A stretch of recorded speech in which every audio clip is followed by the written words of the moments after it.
इस वीडियो में मैं आपसे एक ऐसी किताब की कहानी शेयर करने जा रहा हूँ जिसे 20वीं सदी की सबसे प्रभावशाली किताबों में गिना जाता है। इस किताब को 1961 में पुलित्जर प्राइज भी मिल चुका है। इस किताब को हार्पर ली ने 1960 में लिखा था। इसका नाम है to kill A मॉकिंग bird.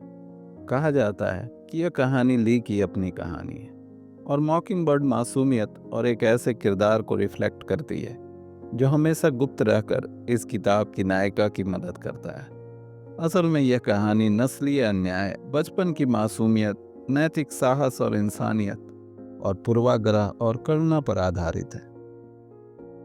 MECON Alabama का एक छोटा सा पुराना और सुस्त शहर। गर्मियों की धूल से भरी गलियां, बरामदों में झूलती कुर्सियां और धीमी गति से चलती जिंदगी, यही था स्काउट फिंच का संसार। एक नन्ही लड़की जो अपने पिता एटिकस फिंच और भाई जेम्स के साथ रहती थी।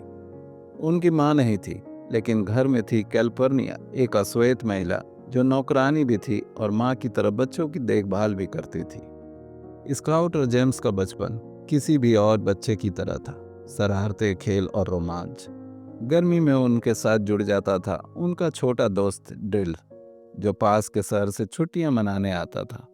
तीनों बच्चे की सबसे बड़ी जिज्ञासा थी उनका पड़ोसी बू रेडली, एक ऐसा आदमी जो वर्षों से घर से बाहर नहीं निकला था। लोग कहते थे वो खतरनाक है, पागल है और रात में भूत प्रेत की तरह घूमता है। उसका घर अंधेरा और वीरान रहता था। बच्चे उससे डरते भी थे और उसको एक बार देखने की जिज्ञासा भी उनके दिल में हिचकोले खाती थी। वे उसके घर के बाहर खड़े होकर चिल्लाते, बू रेडली बाहर आओ, लेकिन कोई जवाब नहीं आता। स्काउट अब इतनी बड़ी हो गई कि उसका स्कूल में एडमिशन हुआ। स्काउट जब पहली बार स्कूल गई तो बड़ी उत्साहित थी। वो पहले से पढ़ना लिखना जानती थी क्योंकि एटिकस ने उसे सिखाया था। पर उसकी अध्यापिका ने उसकी तारीफ नहीं की, बल्कि उसे डांट दिया। तुम्हें घर पर पढ़ना नहीं चाहिए था, हम यहाँ अपने तरीके से तुम्हें सिखाते। स्काउट को पहली बार यह एहसास हुआ कि दुनिया हमेशा न्यायपूर्ण नहीं होती।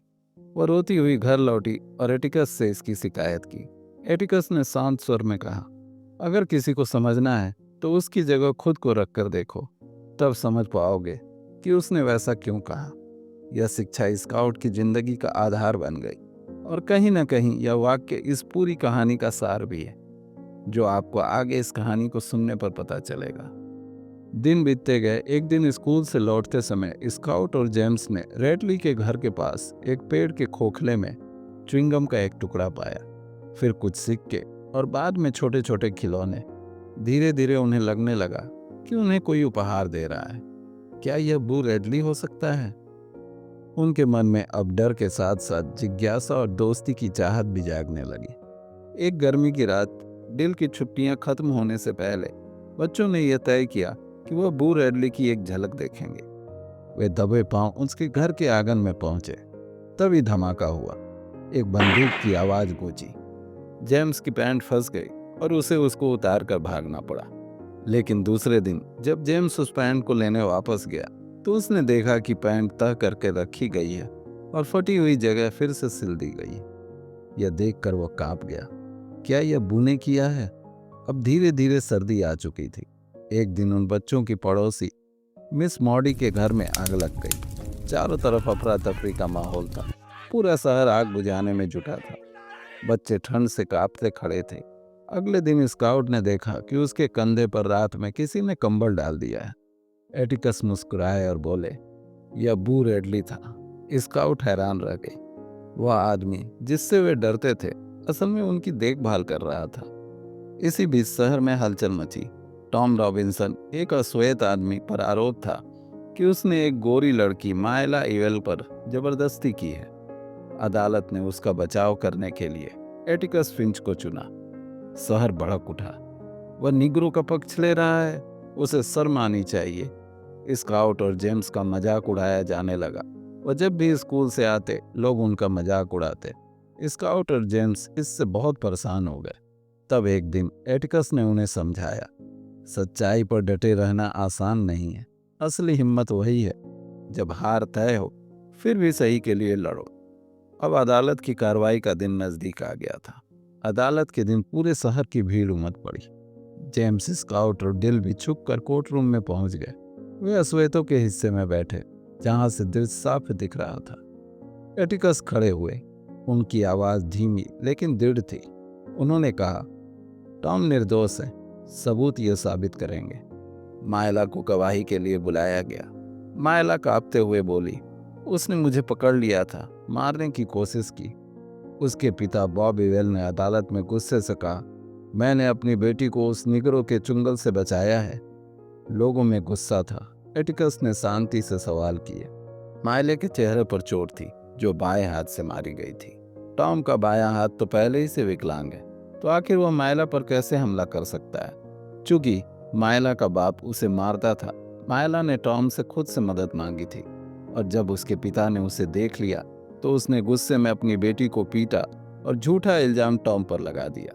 कोर्ट में सन्नाटा छा गया। एटिकस ने ज्यूरी को देखा और कहा, सिर्फ इसलिए कि यह आदमी काला है, उसे दोषी मत मानो। न्याय रंग नहीं देखता है। बच्चों की आंखों में उम्मीद चमक रही थी। उन्हें लगा कि एटिकस जीत जाएगा, लेकिन कुछ घंटे बाद ज्यूरी ने फैसला सुनाया, टॉम रॉबिन्सन दोषी है। स्काउट और जेम्स का दिल टूट गया। जेम्स की आंखों से आंसू बहने लगे। पापा ने सबूत दिए थे, फिर भी उन्हें झूठा करार दिया गया।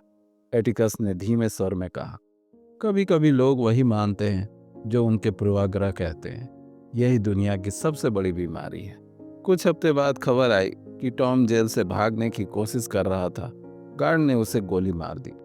एटिकस ने जब बच्चों को यह बात बताई तो स्काउट उस रात देर तक सोचती रही, क्या सच में सिर्फ काला होने की वजह से किसी की जिंदगी इतनी सस्ती है? टॉम की मौत के बाद भी इवेल परिवार की नफरत शांत नहीं हुई। बॉब इवेल ने अदालत से हार कर कसम खाई, मैं एटिकस और उसके परिवार से बदला लूंगा। एटिकस को धमकियां मिलने लगी, लेकिन वे शांत रहे। उन्होंने कहा, अगर हमें डर ही लगने लगेगा तो फिर न्याय कौन करेगा? अक्टूबर की ठंडी शाम थी। स्कूल में हैलोवीन का कार्यक्रम था। स्काउट को नाटक में हैम के परिधान में मंच पर जाना था। उनका परिधान बड़ा और भारी था, लकड़ी और तार का बना हुआ, जिसमें चलते फिरते अजीब आवाज होती थी। कार्यक्रम खत्म हुआ और रात गहरा गई थी। जेम्स और स्काउट अंधेरे रास्ते से घर लौट रहे थे। अचानक पीछे से कदमों की आहट आई। फिर किसी ने झपट्टा मारा। जेम्स ने बहन को बचाने की कोशिश की, लेकिन हमलावर ने उसके हाथ तोड़ दिए। स्काउट भारी कपड़ों में इस तरह लपटी हुई थी, वह सिर्फ चीख रही थी। तभी एक और परछाई आई। उसने हमलावर से लड़ाई की।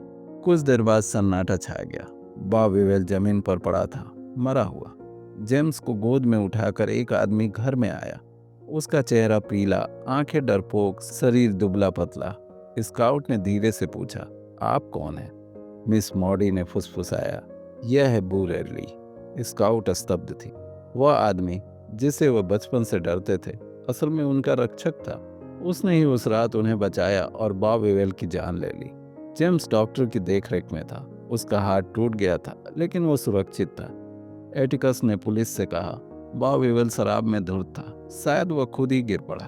क्योंकि वे जानते थे अगर सच सामने आया कि बू ने उसे मारा है तो फिर से शहर की नजरें उसी पर टिक जाती, और बू, जिसे अपनी जिंदगी चुप्पी और परछाई में बिताई थी, फिर से तमाशा बन जाता। शरीफ ने एटिकस की ओर देखते हुए कहा, कभी कभी सच उजागर करना भी अपराध होता है। बू ने एक नेक काम किया, उसे उजागर करना ऐसा होगा जैसे कि मॉकिंग बर्ड को मारना। स्काउट ने बू रेडली का हाथ पकड़ा और उसे उसके घर पर छोड़ दिया। घर अंदर से शांत, अंधेरा और खाली था। वह दरवाजे पर रुका, मुस्कुराया और धीरे से अंदर चला गया। स्काउट जानती थी कि वह अब शायद ही फिर कभी दिखेगा। एटिकस ने कहा था, किसी को समझना हो तो उसकी जगह खुद को रख कर देखो। उसने अब्बू को समझा। वह राक्षस नहीं था, वह अकेला था। वह खतरनाक नहीं था, वह दयालु था, और उसने बच्चों को अपनी जान पर खेल कर बचाया। स्काउट ने सोचा, सचमुच मॉकिंग बर्ड को मारना पाप है। वह किसी को नुकसान नहीं पहुंचाता, बस अपना गीत गाता है और दुनिया को सुंदर बनाता है।